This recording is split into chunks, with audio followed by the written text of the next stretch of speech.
வணக்கம்.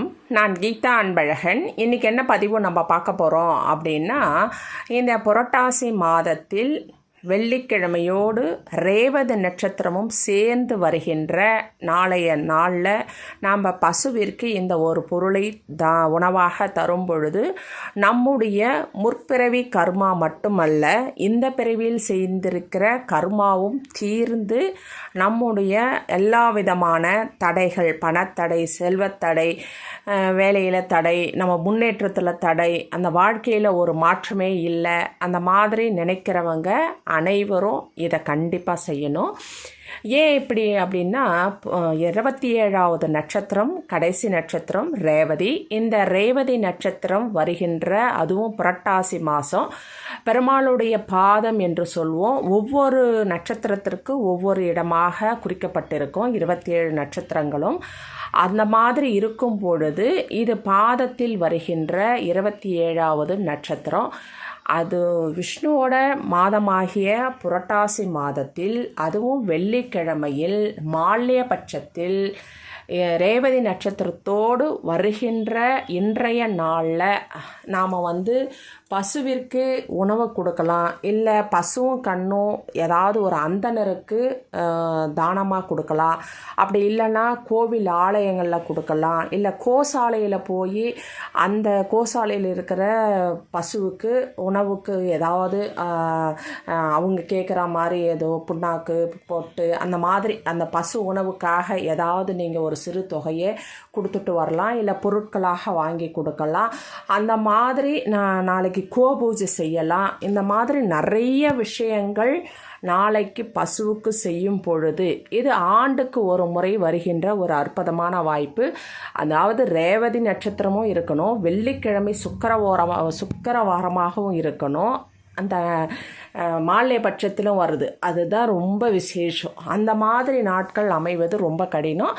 அந்த மாதிரி அமைகின்ற இந்த நாளில் நீங்கள் பசு தானம் கொடுக்க முடியலனா கூட, கோசாலை செல்ல முடியலனா கூட, உங்கள் வீட்டு அருகில் வருகின்ற பசுவிற்கு உங்களால் முடிந்த உணவுகள், அந்த அகத்திக்கீரை கொடுக்கலாம், அருகம்பில் கொடுக்கலாம், பச்சை வாழைப்பழம், மஞ்சள் பொந்தன் வாழைப்பழம் சொல்லுவோம், அந்த மாதிரி பூவன் வாழைப்பழம், அந்த மாதிரி மஞ்சள் கலர் குரு ஆதிக்கமாக அந்த வாழைப்பழங்கள் கொடுக்கலாம், வெல்லம் பச்சரிசி கலந்த சாதம் கொடுக்கலாம். அந்த மாதிரி உங்களால் என்னென்ன முடியுமோ பசுவிற்கு கொடுக்க முடியுமோ அத்தனை விஷயமும் கொடுக்கலாம். நீங்கள் ஊற வைத்து மொச்சையை ஊற வைத்து அந்த தண்ணியை கலந்து நீங்கள் கொடுக்கும்போது சுக்கிர ஆதிக்கமும் அதிகமாகும். அந்த மாதிரி நிறைய விஷயங்கள் இருக்குது. பசுவிற்கு உங்களால் என்ன தர முடியுமோ அதை கண்டிப்பாக நாளைக்கு கொடுங்க. முடிந்தால் மஞ்சள் குங்குமம் பொட்டு வைத்து பசுவை ஒரு பிரதட்சணம் சுற்றி நீங்கள் நமஸ்காரம் பண்ணிக்கலாம்.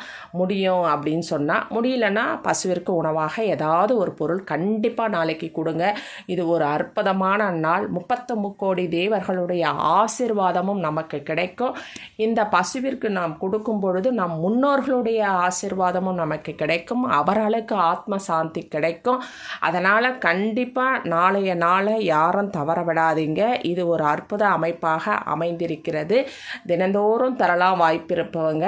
முடியல அப்படின்னு சொன்னாலும் இந்த மாதிரி நட்சத்திரம், கிழமை, ஓரை, நாள் அத்தனையும் ஒன்றாக சேர்ந்து வருகின்ற ஒரு நாளில் நம்ம செய்யும் பொழுது கூடுதல் பலனாக நமக்கு கிடைக்கும்.